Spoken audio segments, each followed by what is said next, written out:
Hello, my name is Nathan King. My only work on YouTube up to this point in time has comprised the preparation and the uploading of 2 videos that portray the workings of a clothes washer going through its cycles, as seen with the lid raised up and the lid button held down. But this time I want to do what I intend as a trial run for future videos like this one, where I will be talking about my life with Asperger's syndrome. The topic that I will be presenting in this video specifically concerns the events that surrounded my developing an obsessive interest in the clothes washer at home, as well as being a description of how this obsessive interest in the clothes washer caused me to behave in connection with that obsessive interest. And meanwhile, I will also be describing just how intense this obsessive interest really was from its very beginning. Although I am doing this presentation as a trial run, an experiment, a prototype for what I plan to do more of in the future, I am hoping that what I say will help parents or other people who do not have Asperger's syndrome or autism, as well as professionals who are involved in education, mental health, and child care, to understand what it is like for a child to be so fixated on a particular subject that he cannot, quote-unquote, help it. Since the total length of this presentation exceeds 15 minutes, it will be divided into 2 parts. At the end of the first part, I will give instructions on how to get to the second part. And at the beginning of the second part, I will give a reference to the previous part, so that the 2 parts of this presentation will be strung together like a double tractor trailer, and so that you will not be lost if you should accidentally stumble on the second part without having listened to the first part. I welcome comments made to the video page or to my channel by both the general public and people in high professional places alike, and if I get enough positive feedback on this presentation, I will produce another video in which I talk about what it was like for me to grow up with this obsessive plumbing interest beyond my infancy years, picking up where I leave off in this one. Now, with that said, I was born in Florida on September 2, 1970, while my parents lived in Florida so that my father could attend Hope Sound Bible College as a student to prepare for a career as a full-time pastor. During that time, my parents lived in a house whose location was obviously important to my father's college education. When I was 4 months old, they moved from that house back to their home state of Pennsylvania, where they themselves had been Amish born and raised, where my father then took his first pastorate at the Montoursville Brethren in Christ Church. As a result, the Montoursville BIC Church Parsonage, where I spent the first almost 4 years of my life, was technically the second house of my lifetime. Although since I obviously don't remember anything about the house where my parents lived before my father started preaching in Montoursville, the church parsonage was the first house that I consciously knew and experienced, and so I count that house as being my first house. While my parents lived in that house, I liked to watch my mother as she performed chores around the house. I liked to watch her straighten up the furniture, use the vacuum cleaner, use the sewing machine, wax the floor, wash the dishes, cook the food, and all of those other household chores she did. In the ranch house that we lived in, which also had an attached garage, the laundry room was located off to the side of the dining room, and so as a result, the doorway that led into the laundry room was located in a place that made it look strangely conspicuous in a way, which in turn made me afraid of what kind of dark, unfamiliar cave lurked beyond that door, and about what kind of horrors I would find in that cave, beyond that sinister-looking varnished wooden door, which was always kept closed, except during the times when my mother opened that door to go into whatever unknown space lay beyond that door, and so at first I never followed her in there.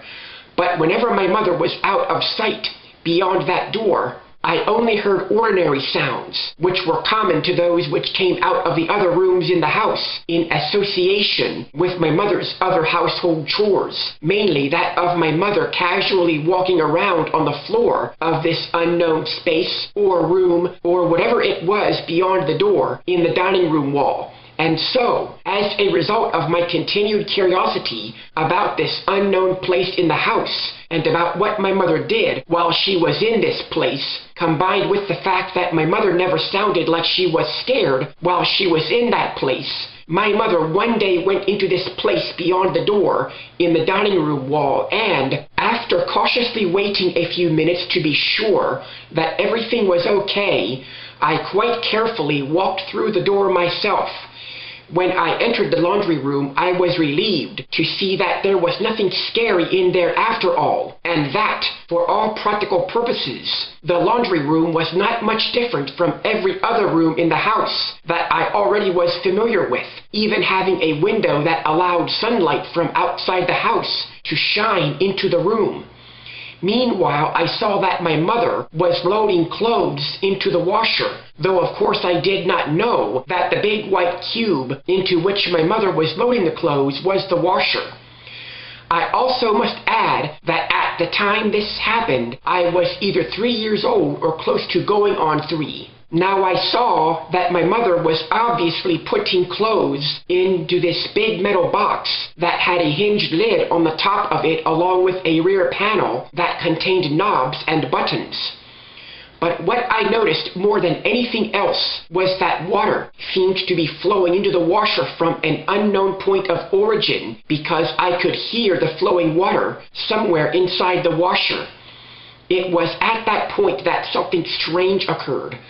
My mind locked in on that flowing water because there was something strange about that flowing water in the washer that made it seem more special than anything I had ever seen either inside the house or outside the house. Immediately, the laundry room began to feel very freaky, and I felt a strange set of feelings that I had never felt before that would have and could have been very frightening if the whole thing had not been so pleasant. As pleasant, in fact, as the scariness and the horror which I had originally thought in my wildest imaginations could be associated with this room. I felt like the entire room was rising into the sky to float among the clouds, and that the room suddenly had been closed off from the rest of the house. And I felt like my having passed through the laundry room door into the laundry room had amounted to my passing over an invisible event horizon that separated the familiar confines of the church parsonage and all of its associated realities, which I had always been familiar with,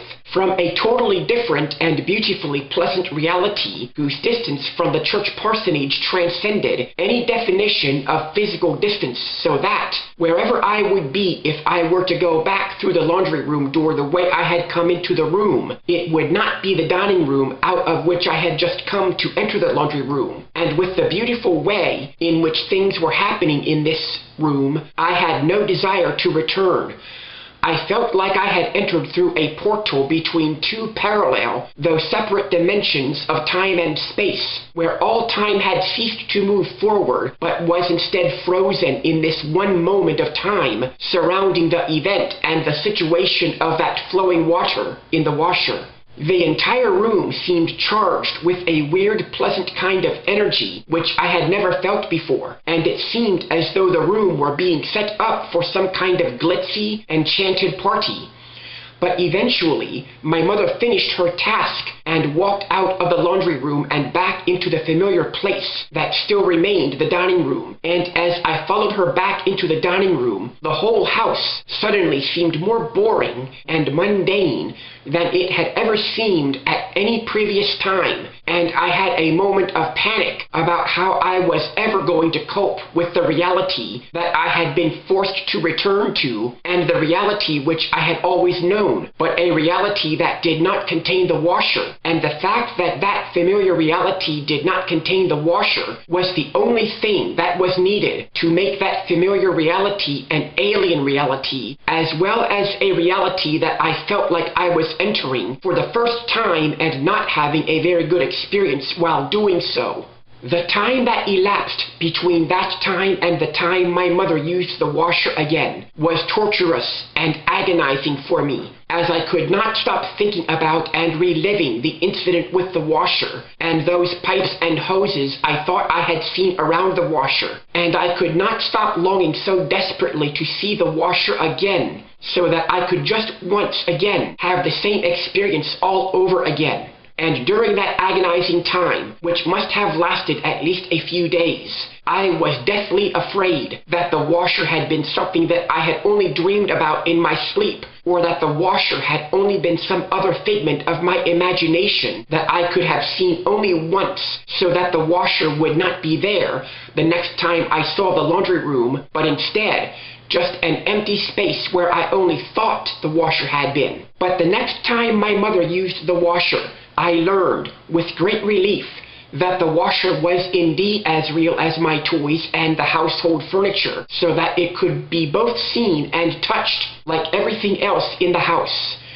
Whenever the washer washed clothes and went through its cycles, a strange, invisible, and overwhelmingly powerful psychic force seemed to blast forth from it with such intensity as to leave me standing immobilized and catatonic in the washer's presence, as though I were soaking up an intensely beautiful, invisible sunlight that came from the washer, while at the same time I would be feeling hypnotically awestruck at just the very thought that there could even be a such thing as a clothes washer because of the way this thing handled water in the way that was unique to it and to it alone. This is the ending of my video, How I Became Interested in Plumbing, Part 1.